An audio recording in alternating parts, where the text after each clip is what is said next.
MLA రసమే Balakishan గారు పంట పొలాలను పరిశీలించడం జరిగింది. దానికి నిజంగా S5 రంగనాయక సాగర్ నుండి S5 అనే కాలువ ద్వారా ఇక్కడ నిన్న పరిశీలించిన పొలం కాడికి S5 కాలువ నుండి రావాలి.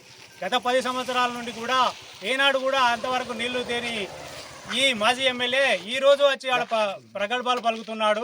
పంటలు నష్టపోతాడు. ఈ కాంగ్రెస్ గవర్నమెంట్లోనే పంటలు ఎండిపోతున్నాయని ఏదో దుష్ప్రచారం ప్రభుత్వం మీద నిందలేయడానికి మోపాడు.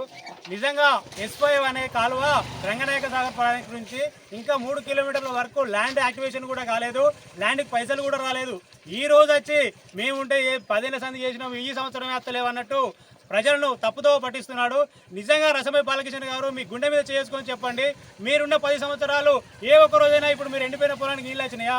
దాని మీదకే మా ఎమ్మెల్యే కవంపల్లి సత్యనారాయణ చెరువుతోటి ఆడ పైపు చిన్నదిగా ఉంటే దాన్ని పెద్దదేసి ఆ నుండి పొలాల దగ్గరికి వెళ్ళి మీరు ఇప్పుడు పరిశీలించిన పొలం కనుక కేవలం ఒక 10-15 మీటర్ల దూరంలోనే ఆడదానికి పొలాలు వారినాయి. దాన్ని అడిచిపెట్టి మీద ఇది ఫోటోలు పెట్టి 300 ఎకరాలు ఎండిపోయినాయని ఇప్పటికీ గుండారం రండి 300 ఎకరాలు ఎక్కడ ఎండిపోయిందో చూద్దాం.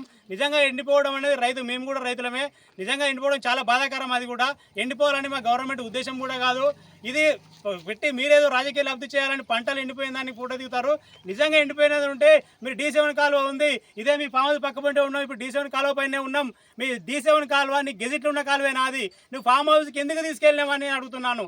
మీ ఫామ్ హౌస్కి వెళ్ళి ఆ నుండి చెర్లకు పోవాలి. మీ ఫామ్ హౌస్ కాడికి ఎండు చేసుకొని D7 కాలువ గెజిటో లేని కాలువను కూడా తీసుకెళ్ళి ఫామ్ హౌస్లో నింపుకున్నావు, నువ్వు చేపల చెరువు నింపుతాను అంటే రైతులు నష్టపోయినా మంచిదే, కానీ నీ పొలం అయితే వారాలి. D7 కాల్చి ఏ అధికారంతో తీసుకుపోయినావు? అధికారం ఉంది, అంగబలం ఉంది అన్న ఉద్దేశంతోనే D7 కాలుకే తీసుకుపోయినావు. ఫామ్ హౌస్కి వెళ్ళి తీసుకుపోయిన కాలువను మరి మొత్తం బయటికి ఎందుకు తీయలేదు? పైసలు వచ్చినాయి వాళ్ళకు, ఎక్క చెర్లకు పోవాలి, ఇంకో చెర్లకు పోవాలి, అందుకోలేదు. అది మీరు స్వార్థ రాజకీయ కోసం మీరు స్వార్థం కొరకు గెజిట్లకి లేని కాలువ తీసుకుపోయి ఫామ్ హౌస్లో నింపుకున్నావు. అది నింపుకొని పోకుండా ఇంకా రైతుల మీద అబండలేసి మా ప్రభుత్వం నిందలేస్తే ఊకం. ఇదే కాదు, కమిషన్లు కూడా LOC గురించి సురక్ష హాస్పిటల్, అఖిల హాస్పిటల్ అని ఏదో నానా నిందలు వేస్తున్నారు మా ఎమ్మెల్యే గారి మీద. నిజంగా మీకు దమ్ము ధైర్యం ఉంటే LOC అనేది గవర్నమెంట్ హాస్పిటల్నే ఇస్తారు, అది ఓన్లీ నిమ్స్ హాస్పిటల్నే ఇస్తారు.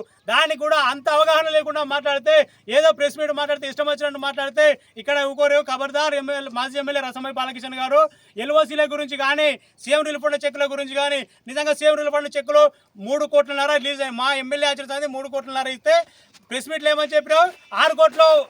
6 కోట్లు మొత్తం గోల్మాల్ జరిగిందని ఇచ్చినావు. 3 కోట్ల చెక్కులు పంచిందే 3 కోట్ల, 6 కోట్ల ఎట్లా గోల్మాల్ అవుతుంది? ఇవన్నీ అబద్ధపు ప్రచారాలు. మీరేదో అబద్ధపు ప్రచారం చేసి పబ్బం గడుపుకొని రాజకీయ లబ్ధి కొరకే మీరు వాడుతారు తప్ప, మీరు రాజకీయ లబ్ధి కొరకు వాడుకోవాలంటే ప్రశ్నించండి. నిజంగా ఏదైనా ఉంటే మమ్మల్ని అడగండి, ప్రభుత్వానికి ఇవ్వండి. ఇజ్జత్తులు రజ్జత్తులు అంటే దానికి సమాధానం చెప్పే సత్తా దమ్ము మా దగ్గర ఉంది. మీరేదో పంట పొలాలను చేసి అన్ని LOCలు రుద్ది కవ్వంపల్లి సత్యనారాయణ గారికి మొన్న రేవంత్ రెడ్డి గారు క్యాంప్ ఆఫీస్కి వస్తే ఏదన్నా వచ్చింది ఏమో అవుతుందని ఇలా అని ఏదో మంత్రి పదవి వస్తాను ఉద్దేశం కొద్దీ మీరు నానా రభస చేస్తే మీరు అంతా చూస్తాను, ప్రజలందరూ గమనిస్తున్నారు.